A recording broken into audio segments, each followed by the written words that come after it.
نحمدہ ونصلی وسلم علی رسولہ الکریم اما بعد بسم اللہ الرحمن الرحیم السلام علیکم ورحمۃ اللہ وبرکاتہ۔ عزیزان گرامی، حضرت امام حسین ہوں یا دوسری عظیم اسلامی شخصیتیں، ان سے اصل سچی حقیقی محبت و عقیدت تو یہ ہے کہ ان کے راستے پر چلا جائے اور ان کا راستہ اسلام ہے۔ پانچوں وقت کی نماز کی پابندی کی جائے، رمضان کے روزے رکھے جائیں، مال کی زکوٰۃ نکالی جائے، بس کی بات ہو تو زندگی میں ایک مرتبہ حج بھی کیا جائے۔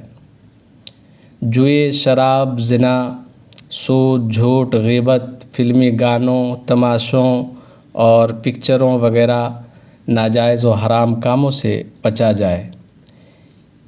کسی کی حق تلفی نہ کی جائے اور اس کے ساتھ ساتھ ان کی محبت و عقیدت میں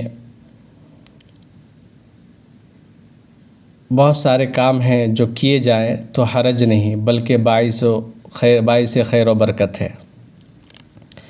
حضرت امام حسین رضی اللہ تعالیٰ عنہ اور جو لوگ ان کے ساتھ شہید کیے گئے، ان کو ثواب پہنچانے کے لیے صدقہ و خیرات کیا جائے۔ غریبوں، مسکینوں کو یا دوستوں، پڑوسیوں، رشتہ داروں وغیرہ کو شربت یا کھچڑے یا ملیدے وغیرہ کوئی بھی جائز کھانے پینے کی چیز کھلائی یا پلائی جائے اور اس کے ساتھ آیات قرآنیہ یعنی قرآن خوانی وغیرہ کر دی جائے تو اور بھی بہتر ہے۔ اس سب کو عرف میں نیاز و فاتحہ کہتے ہیں۔ یہ سب بلا شک و شبہ جائز اور ثواب کا کام ہے اور بزرگوں سے اظہار عقیدت و محبت کا اچھا طریقہ ہے، لیکن اس بارے میں چند باتوں کا دھیان رکھنا ضروری ہے۔ نیاز فاتحہ کسی بھی حلال اور جائز کھانے پینے کی چیز ہو سکتی ہے، اس کے لیے شربت، کھچڑے اور ملیدے کو ضروری خیال کرنا جہالت ہے۔ البتہ ان چیزوں پر فاتحہ دلانے میں بھی حرج نہیں۔ اگر کوئی ان مذکورہ چیزوں پر فاتحہ دلاتا ہے تو وہ کچھ برا نہیں کرتا، ہاں جو انہیں ضروری خیال کرتا ہے، ان کے علاوہ کسی اور کھانے پینے کی چیز پر محرم میں فاتحہ صحیح نہیں مانتا ہے تو یہ جہالت ہے۔ نیاز و فاتحہ میں شیخی خوری نہیں ہونا چاہیے اور نہ کھانے پینے کی چیزوں میں ایک دوسرے سے مقابلہ، بلکہ جو کچھ بھی ہو اور جتنا بھی ہو سب صرف اللہ والوں کے ذریعے اللہ تعالیٰ کی نزدیکی اور اس کا قرب اور رضا حاصل کرنے کے لیے ہو۔ اور اللہ کے نیک بندوں سے محبت اس لیے کی جاتی ہے کہ ان سے محبت کرنے اور ان کے نام پر کھانے کھلانے اور ان کی روحوں کو اچھے کاموں کا ثواب پہنچانے سے اللہ راضی ہوتا ہے، اور اللہ کو راضی کرنا ہی ہر مسلمان کی زندگی کا اصل مقصد ہے۔ نیاز فاتحہ بزرگوں کی ہو یا بڑے بوڑھوں کی، اس کے طور طریقے جو مسلمانوں میں رائج ہیں، جائز ہیں اور اچھے کام ہیں، فرض و واجب نہیں۔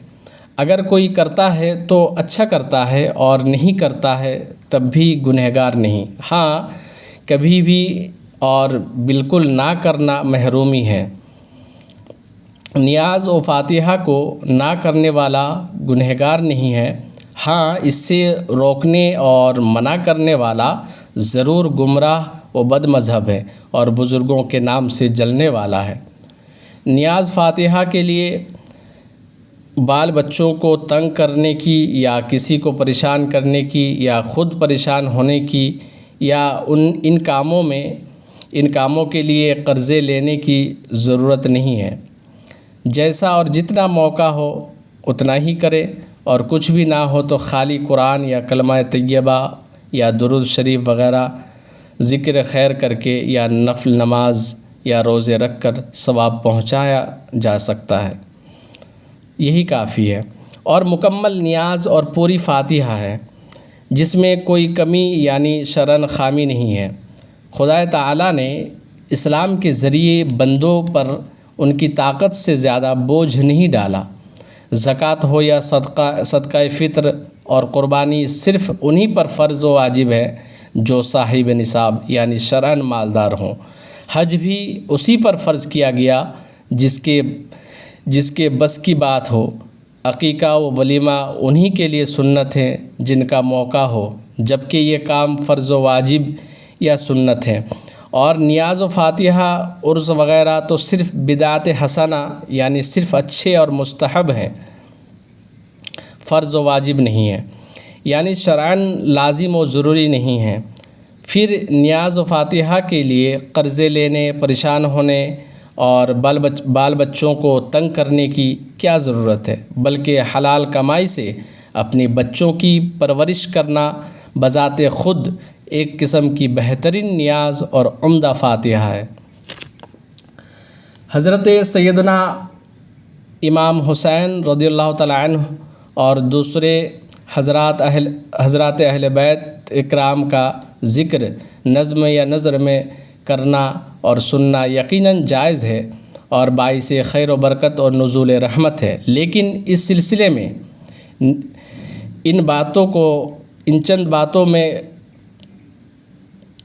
چند باتوں کو خیال رکھنا بہت ضروری ہے۔ ذکر شہادت میں صحیح و روایات اور سچے واقعات بیان کیے جائیں۔ آج کل کچھ پیشہ ور مقرروں اور شاعروں نے عوام کو خوش کرنے اور تقریروں کو جمانے کے لیے عجیب و غریب قصے اور انوکھی نرالی حکایات اور گڑھی ہوئی کہانیاں اور کرامات بیان کرنا شروع کر دیا ہے، کیونکہ عوام کو ایسی باتیں سننے میں مزہ آتا ہے۔ اور آج کل کے اکثر مقرروں کو اللہ و رسول سے زیادہ عوام کو خوش کرنے کی فکر رہتی ہے، اور بظاہر سچ سے جھوٹ میں مزہ زیادہ آتا ہے، اور جلسے زیادہ تر اب مزیداریوں کے لیے ہی ہوتے ہیں۔ اعلیٰ حضرت مولانا شاہ امام احمد رضا خان فاضل بریلوی رحمۃ اللہ تعالی علیہ فرماتے ہیں کہ جو آج کل عوام میں رائج ہیں، اکثر روایات باطلہ و بے سر و پا سے مملوء اور کاذب موضوع پر مشتمل ہیں۔ ایسے بیان کا پڑھنا اور سننا، شہادت نامہ ہو خود یا کچھ اور مجلس میلاد مبارکہ میں سے ہو، خواہ کہیں اور، مطلقاً حرام و ناجائز ہے۔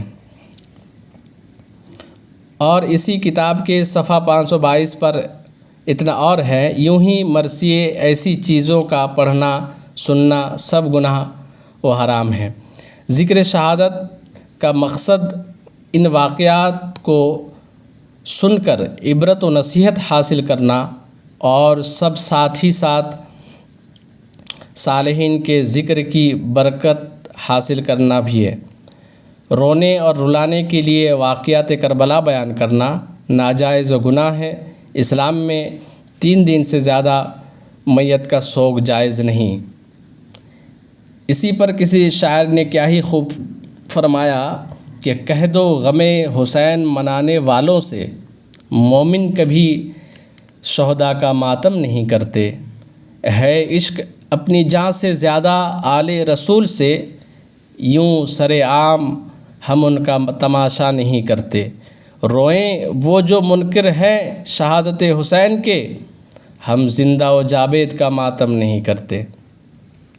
اعلیٰ حضرت امام احمد رضا خان فاضل بریلوی فرماتے ہیں کہ شریعت میں عورت کو شوہر کی موت پر 4 مہینے 10 دن سوگ منانے کا حکم دیا ہے۔